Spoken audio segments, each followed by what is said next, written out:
নমস্কার। সঞ্জয় দেবশাস্ত্রীর তরফ থেকে সকল দর্শক বন্ধুদের স্বাগত। মৃত্যুর অর্থ কি? মৃত্যুর অর্থ কি এই নিয়ে আমি বলবো এই ভিডিওতে। আপনারা মন দিয়ে ভিডিওটি দেখুন। মৃত্যুর অর্থ কি? অধিকাংশ মানুষের কাছে মৃত্যু এক ভয়ঙ্কর বিষয়। শ্রী ভগবদ্গীতা শ্রীকৃষ্ণ ব্যাখ্যা করেছেন, মৃত্যুকে আমাদের নিত্যসঙ্গী বলেই মনে করা হয়। আমাদের জীবনে আমরা প্রতিনিয়ত মারা যাচ্ছি, কারণ মৃত্যু বলতে শরীর পরিবর্তনকে বোঝায় এবং শরীর পরিবর্তন আমাদের জীবনে আমূল পরিবর্তন আনে। 6 মাস বয়সে যাকে দেখেছেন তাকে যদি 5 বছর বয়সে দেখেন তাহলে খুব সম্ভব তাকে আপনি চিনতে পারবেন না। 6 মাস বয়সে আপনি যে শরীর দেখেছেন তা সম্পূর্ণরূপে পরিবর্তিত হয়েছে, এমনকি দেহকোষগুলি পরিবর্তিত হয়েছে।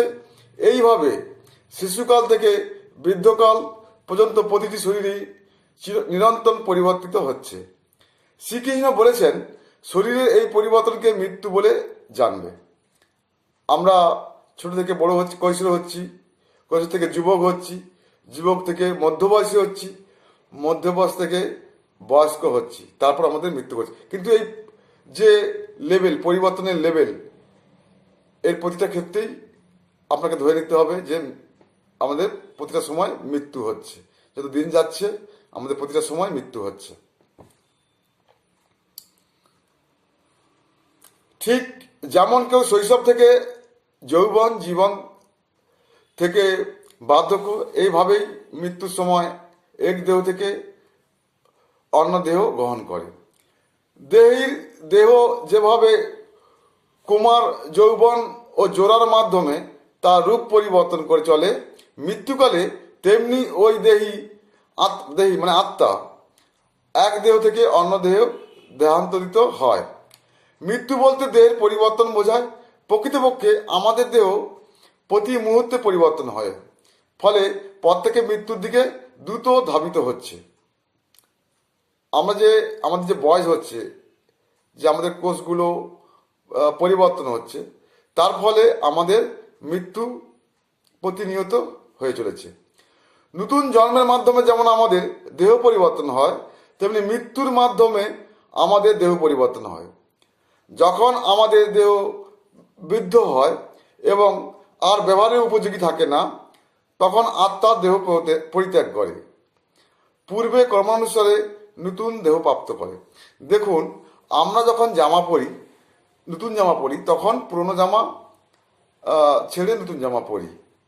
সেইভাবে আত্মা যখন তার দেহের রূপ পরিবর্তন করতে করতে যখন পুরনো হয়ে যায়, তখন সে এক দেহ থেকে অন্য দেহে ত্যাগ করে, মানে পুরনো জামা ছেড়ে নতুন জামা গ্রহণ করে। মৃত্যু বলতে আসলে কি বোঝায়?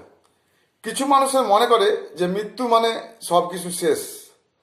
জড় দৃষ্টিকোণ থেকে এই জীবন এবং দেহ শেষ হওয়াকেই মৃত্যু বলে। কিন্তু নিত্য আত্মার মৃত্যু হয় না।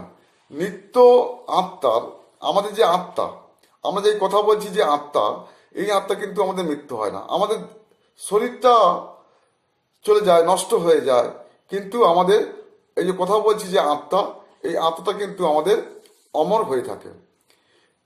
এর ফলে কি হচ্ছে, এই আত্মা, এই যে আমার শরীর, আমার যখন বৃদ্ধকাল হবে, তাই এই শরীর থেকে অন্য শরীরে রূপান্তরিত হবে, কিন্তু আত্মা কখনো মরে না।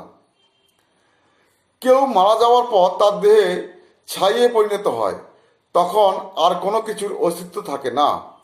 একেই সব কিছু শেষ হওয়া বোঝায়। মৃত্যুর পর আর কোনো জন্ম হয় না, এটা কিছু মানুষের বিশ্বাস। যে মৃত্যুর পর যে জন্ম হয় না, এটা কিছু মানুষ বিশ্বাস করে। মৃত্যুর পর আর কোনো যে জন্ম হয় না বা কিছু হয় না, এটা কিছু কিছু মানুষের বিশ্বাস। তাই এই দেহ যতদিন আছে ভোগ করে যাও, কোনো কিছু পড়াশোনা করো না, যেহেতু এর কোনো ফল নেই। এই দর্শন দ্বারা প্রভাবিত হয়ে অনেকে মৃত্যু অগ্রাহ্য করতে পারে। ভাইরে, মৃত্যু আসবেই, আর আপনাকে কর্মফল ভোগ করতেই হবে। এটাই নিয়তি। আত্মা অমর এবং আত্মা এক দেহ থেকে অন্য দেহ যাবে। সবাই ভালো থাকবেন, সুস্থ থাকবেন। নমস্কার।